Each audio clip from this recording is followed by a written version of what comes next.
Si hay un fracaso de la comunidad internacional, es en la Convención de Biodiversidad. Cada año se pierden más bosques en el planeta. Y es así, hay que admitirlo. Y no se pierden los bosques porque haya gente mala, sino porque hay un modelo que los va esquilmando, que se los va llevando puestos. Y la pérdida de bosques nativos no es simplemente la pérdida de una cuestión, si se quiere, simbólica. No, es la pérdida de la base de sustentación de la naturaleza en el planeta. No hay otra. Perdemos los bosques y olvidémonos, cerremos y vayámonos, porque no va a quedar absolutamente ningún tipo de posibilidad de tener equilibrio, armonía con el ambiente. Dios mío, ¿qué hace ahí sentado? Estamos trabajando. Pero Vizky, escúcheme una ¡Levántese! Cosita, a ver, usted habla de la deforestación. ¿Qué estaba haciendo banco? Jaja. Usted habla de la deforestación, yo acá tengo un algarrobo y un mueble de algarrobo. Prosopis alba. Fíjense ustedes que están viendo si en la casa de sus abuelos o en sus casas no tienen un mueble de algarrobo. Van a ver que están por todos lados. Bueno, cuando yo era chico debo reconocer que era la moda. Sí. Todo el mundo tenía moda. Era la moda. La moda que deforesta. La antimoda verde. ¿Y usted que está defendiendo? ¿El último? Sí. El último Pobrecito, Prosopis alba. Sí, es un poco morboso porque está con el pariente ahí, viste, todo transformado en mueble. Dios mío. No. Gracias, Tommy. Gracias. Juani. Sergio, querido, ¿cómo estamos? Muy bien. ¿Bien? ¿Qué me vas a hablar hoy? Bueno, hoy vamos a hablar de Acumar, que el señor Federo Vizky me parece que conoce Algo un conocemos. poquito. Exacto. Autoridad de Cuenca, Matanza, Riachuelo. Exacto, que se encarga justamente del saneamiento del Riachuelo. Se va a instalar en Barraca Peña. Barraca Peña, que tiene mucha historia porque fue la primera conexión ferroportuaria de la Argentina. Ajá. ¿Y dónde está? A la vera del Riachuelo. Por ende, Lógico. exacto. Vamos a estar hablando de la importancia justamente de que Acumar se instale a la vera del Riachuelo, valga la redundancia, y también de la importancia de este lugar histórico. Y vamos a conocer un poco qué es la Barraca Peña, porque como vos decís, tiene una impronta en la vida de la ciudad de Buenos Aires. Lo que ha dejado en impronta es el modelo que se lleva puestos los bosques nativos. E insisto, no es un lujo que se da a la humanidad, es una necesidad imperiosa. Perdidos los bosques nativos, la posibilidad de mantener un equilibrio climático en el planeta es prácticamente nula.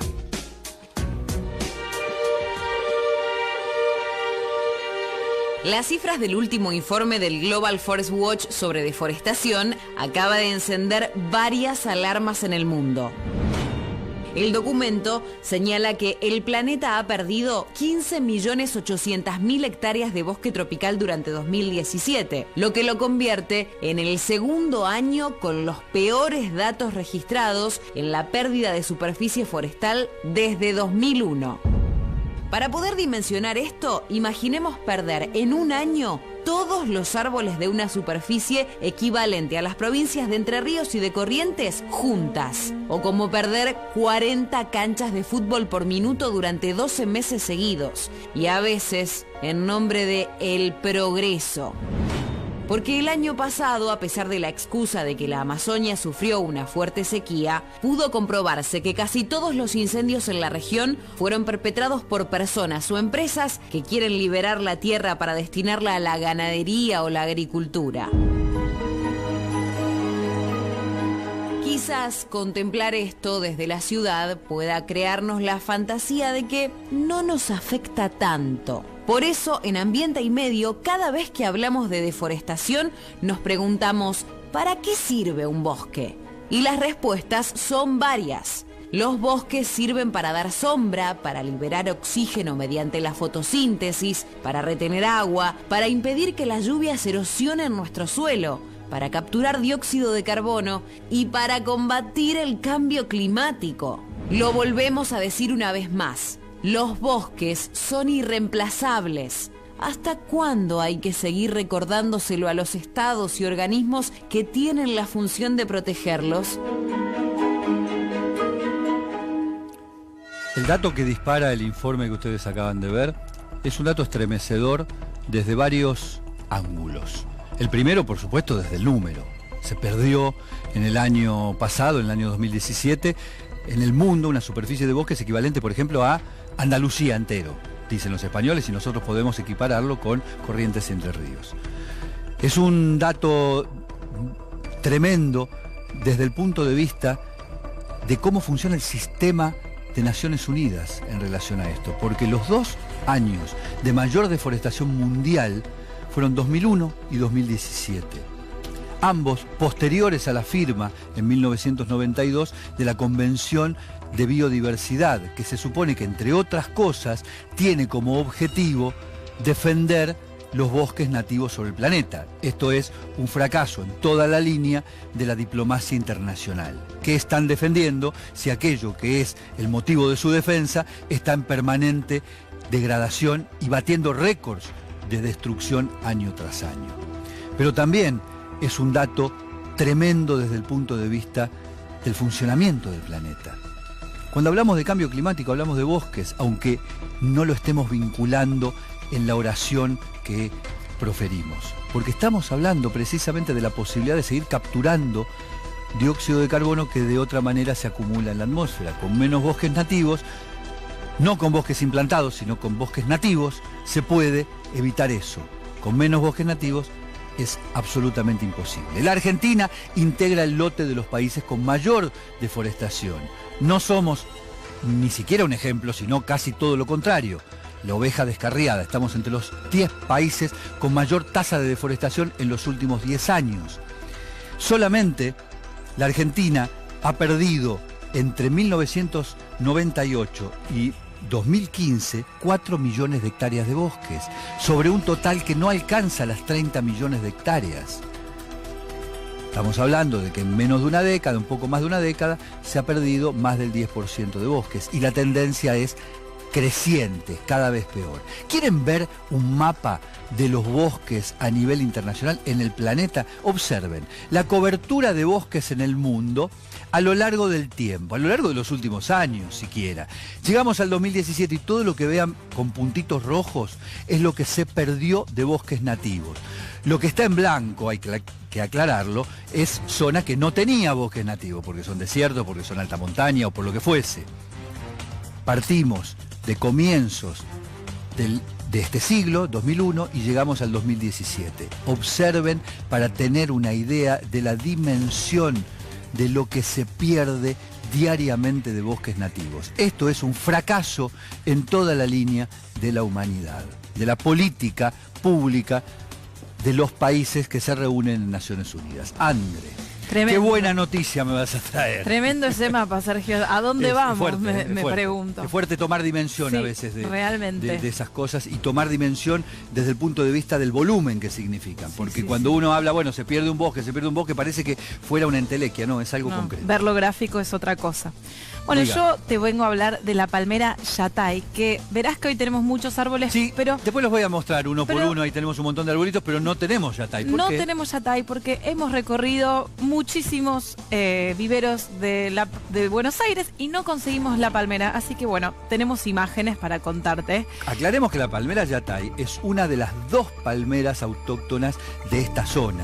Quiero decir, del Río de la Plata y del río Uruguay y el río Paraná, de la Mesopotamia. La otra es la palmera Pindó, que es más de la zona del Río de la Plata propiamente. Y la Yatay, como vos bien señalás, es una palmera más propia de Entre Ríos y Corrientes. Exactamente.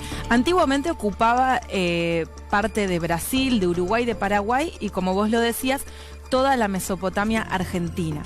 Lamentablemente hoy, con el avance de la agricultura, de la ganadería, la Yatay fue deforestada y hoy solo la podemos encontrar en gran proporción en el Parque Nacional El Palmar, en la provincia de Entre Ríos. Lo cual, una vez más, nos lleva a reflexionar acerca de cuál es la función de un parque nacional. En este caso es defender el último relicto de algo que ya fuera del parque, fuera del área protegida, está virtualmente desaparecido. Sí, y algo que es interesante, que ya lo hemos visto en los distintos parques que recorrimos y en lo que vamos viendo del programa, es que la Yatay por sí sola no es nada, o sea, todo depende de un ecosistema, como por ejemplo el ñandú.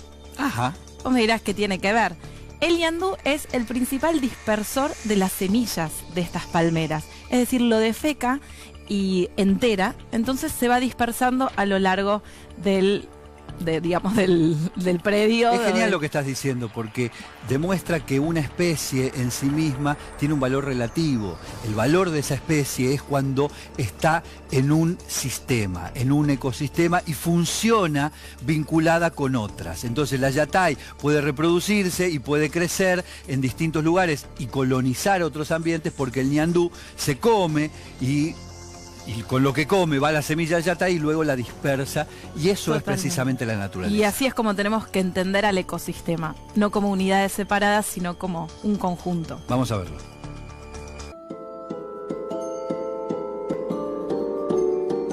Esta es la reserva protegida de la palmera yatay, la única palmera autóctona de Sudamérica. Aquí, en el Parque Nacional El Palmar de Entre Ríos, se concentra lo último que va quedando de esta especie original de nuestro territorio. Aquí, entre los trabajos de preservación, hay una curiosidad que nos recrea lo que realmente hace la naturaleza cuando el hombre no interviene. Para que el yatay se siga desarrollando en nuestras tierras, que antes fueron zonas de producción animal, se necesita del ñandú, que es el principal polinizador de esta palmera. Come la semilla del yatay, ¿sí? Que es el mayor, el que propaga mejor, digamos, la semilla del yatay, ya que cuando hace sus necesidades, sus heces, esa semilla cae al suelo y puede germinar de mejor manera. Las otras especies, algunas colaboran, pero la mayoría muelen la semillita del yatay y eso perjudica un poco a que ésta pueda germinar.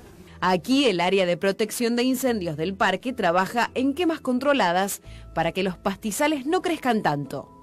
De esta manera el ñandú puede ir comiendo los frutos del yatay y puede ir transportando y diseminando la semilla de un lado para otro. Este es un animal que se maneja, digamos, en lugares donde el pasto está muy corto. Entonces, lo que nosotros hacemos es, mediante quemas controladas, reducir la cantidad de combustible, ¿sí?, para que cuando empiece a crecer y empiece a ver brotes verdes, este animalito, que es el ñandú, viene y empieza a comer.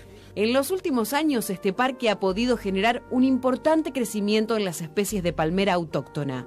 Todo gracias a la acción del control de pastizales y a estos característicos animales que contribuyen a que la naturaleza haga lo suyo.